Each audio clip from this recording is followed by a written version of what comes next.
Stay to the end of the video for new and exclusive BoDin content. Enjoy. Din and Grogu are on a bounty track, right? Because Carson has informed them that there's been a group of rogue stormtroopers who deserted their superior offers and have basically been wreaking havoc. And the troopers have settled on Arval 7, and they're basically like tormenting and plundering the Ugnaughts that are there, forcing them to build things for them and just whatever else, and there's really not much opposition there. So there was a complaint, and Carson Teva got this word, and he figured Mando and Grogu would be the best for this job simply because of their expertise on ground combat and, you know, dealing with a group of troopers. And it wasn't enough troopers and them not being directly linked to the Empire for that to warrant a New Republic intervention. So Din and Grogu show up on Arval 7 and they track down these stormtroopers. Grogu uses the Force to lift all four of them in the air at once and lift their blaster away from them, leaving it up to Din, who simultaneously blasts them all with his blaster in a quick motion, just showing that increased chemistry between Grogu and Din. And from there, after completing their bounty, they head back to the Republic base of Aldefi and meet back up with Captain Carson and get their credits they get for completing the bounty. Carson informs them that there's really not much else for them to work on at the moment, and that he'll contact Djarin when there is some kind of trouble or some kind of bounty that they can work on. So Grogu and Djarin head back to Navarro, back to their house, and kind of relax there for a few days. They eat some good food, have some good drinks, just kind of relaxing a bit. That is until one day, Din's holo projector at his home starts beeping, informing him of an incoming call, but it's not from Captain Carson. Meanwhile, the Shadow Council has been plotting. Since learning of the destruction of Moff Gideon and his forces, they've realized the Mandalorian threat was much larger than they anticipated, and something had to be done. So it was decided that Shadow Council leader Yasan Izard be tasked with taking back Mandalore and the base, and to get the Beskar mines back and operational. She would have to take back the base in a fashion not damage the mines. General Hux and other leaders decided that Yasan would need much of the current Imperial resources to make sure the Mandalorian threat was snuffed out once and for all. So she was given to command 50 TIE fighters, a dozen bombers, 2 Imperial light cruisers, and 1 Imperial Star Destroyer, all with the purpose of taking back Mandalore and getting the Beskar mines back and operational to fill in the gap in the Outer Rim that's been missing with Gideon's absence, and to continue work on the Dark Trooper program. The fleet conglomerates deep in the Outer Rim and makes its way towards Kale Vala, where Yasan plans to take a temporary base there to plan their invasion of Mandalore. From here, we get cut to Bo-Katan and a few other Mandalorians, and they're actually on Kale Vala right now, as there's been enough time now for things to sort of get settled and get working on Mandalore that she has had time to come to Kale Vala and her castle of origin, her family castle that's been destroyed, to look through the rubble and to find remnants and heirlooms left behind to bring back with her to Mandalore.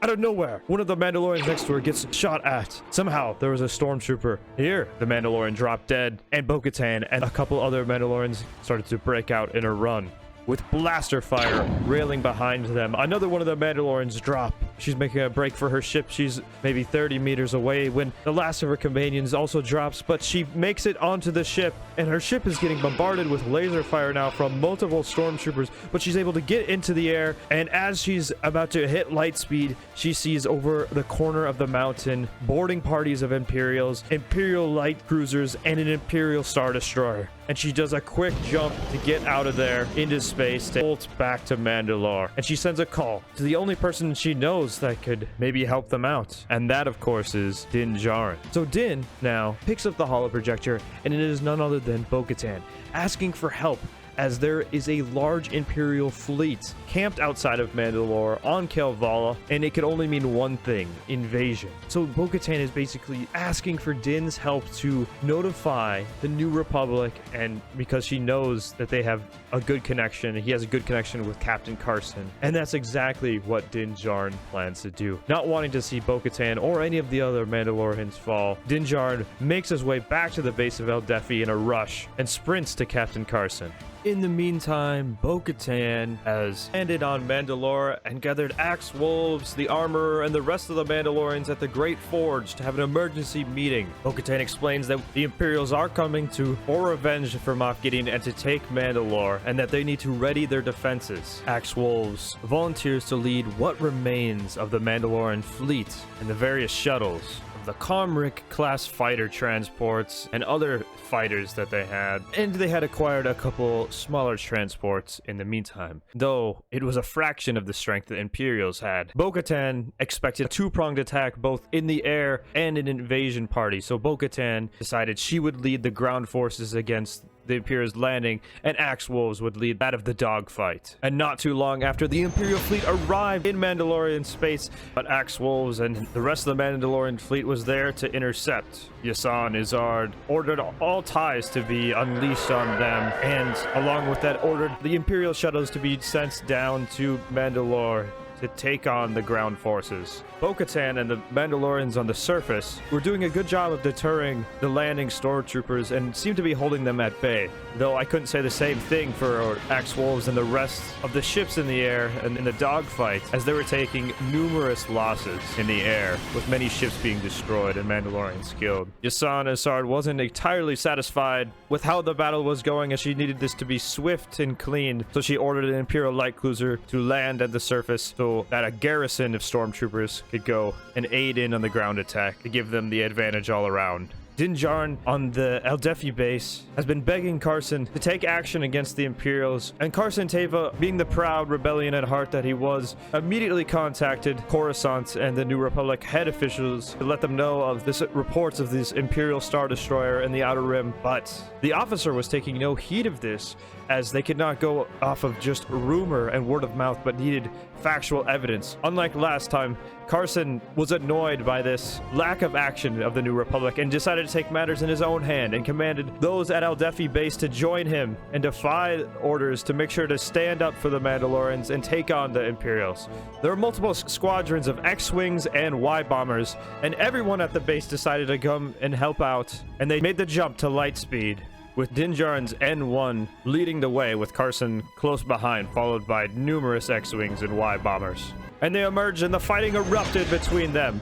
By the time they had arrived, half of the Mandalorian ships have been destroyed, and they were worse for wear. But Yasan Izzard was not expecting New Republic action at all, let alone this fast of a turnaround of support from them, as she was surprised now to see the numerous X-Wings and Y-Bombers heading their way. The Y-Bombers made a quick run on the remaining light cruiser that had stuck by with the rest of the Imperial fleet, doing heavy damage to this, and the ship actually exploded, as they were not expecting this. Though the battle was not won, as there was many TIE fighters still fighting, so the dogfight continued between the X-Wings and the rest of the TIE fighters. Din sends a transmission to check on Bo-Katan, who is in mid-fight on the surface, and she's asking for support. So Din, being the only ground support that they could have, because there were no transports or troops, only X-Wings and Y-Bombers with them, heads down to the surface. He placed some well-placed shots from his N1 on the hangar bay of where the Imperial troops were coming out of the landed light cruiser. He doesn't shoot into the midst of battle, not wanting to cause any crossfire casualty, and he lands his N1 and joins the fight with Grogu at his side. They come in from behind to help do a pincer move on the remaining Imperials on the ground, and he unleashes all of his whistling birds to help even the odds. With many Mandalorians already on the floor, the battle was starting to actually turn in the Mandalorians' favor at this point, thanks to the surprise attack from Din Djarin and Grogu's force abilities from the behind. Meanwhile, in the air, it was now looking in the favor of the allies of the New Republic and Mandalorian forces, as was shifting quickly in their favor with the experienced X-Wings and Captain Kyrze's commands, as numerous TIEs had now been destroyed and minimal losses on the New Republic side. Axe Wolves and Kyrze now pressed their attack on the main Star Destroyer, which now was taking heavy damage of its own. Yasan Izzard, realizing that the utter defeat was near, not wanting to lose something as valuable as his Star Destroyer, moved out of combat and the ship burning, mustered back to her ship, and made the jump to lightspeed with the remaining forces and was gone. The Imperials were defeated, but at a heavy cost, numerous casualties. The New Republic and Mandalorian new allies rendezvoused on the surface of Mandalore and made their plans. Captain Kyrze decided to bring back the proof that he now had of the Imperial incursions here to bring greater attention to the activity of Imperials in the Outer Rim, so those on Coruscant will actually take action moving forward and better patrol the area and take the Imperials more seriously, as this was a Star Destroyer was no small matter to be dealt with. Bo-Katan decided she needed to get away for the time being from all the death of multiple Mandalorian brothers and sisters she lost in the fights, and gave temporary control of Mandalore in the hands of the Armorer and Axe Wolves. And Djarin offered her to come take a vacation on his home of Navarro and to take it easy for some time. Din and Bo-Katan arrive at his house in Navarro, and Din contacts Grief Karga, asking him to watch over Grogu for the night. Din cooks up a nice meal for Bo-Katan, and then he unveils the nice bottle of alcohol that was given to him by Grief, who told him to save it for a special occasion and to only bring it out when the crowd around him was smaller. And this seemed like the perfect time for a special someone for a special time, and he and Bo-Katan enjoy a nice meal, good drinks, and a quiet evening together. They finish up their meals, and Din invites Bo-Katan to go with him outside to the porch, as it's getting to be evening, and to watch the sunset together. It's nice weather outside, the scenery is beautiful. The sun is now beginning to set in the distance. Rich colors of deep oranges, reds, and pinks all around, creating just a beautiful background. And the two of them are taking in the moments when they turn to each other. Bo-Katan reaches for Din's helmet and starts to take it off when Din puts his hands over her hands and stops her from doing so. "No, let me do it myself." So, Djarin takes off his helmet on his own, and they look each other in the eyes for the first time ever, just taking in the moment around them. And the build-up from 3 Mandalorian seasons leads to this, as they lean into each other in the beautiful background. With the sun almost fully setted now, they share a kiss.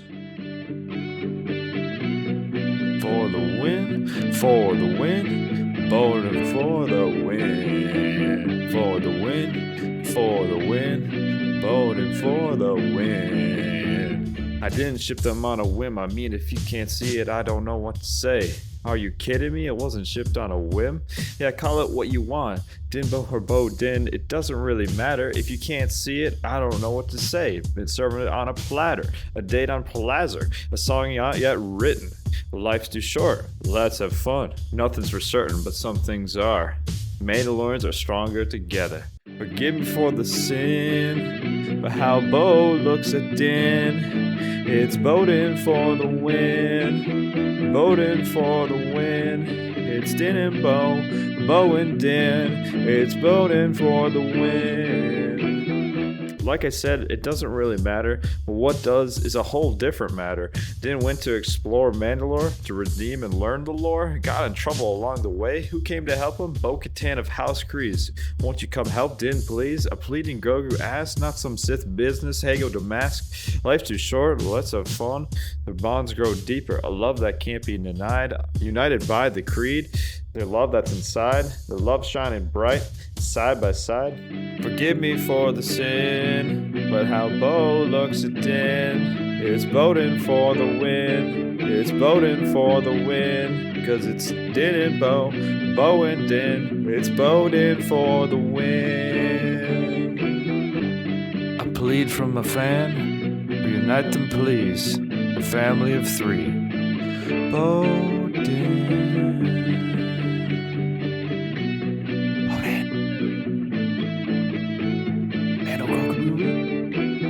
Please? Well, if not, here you go.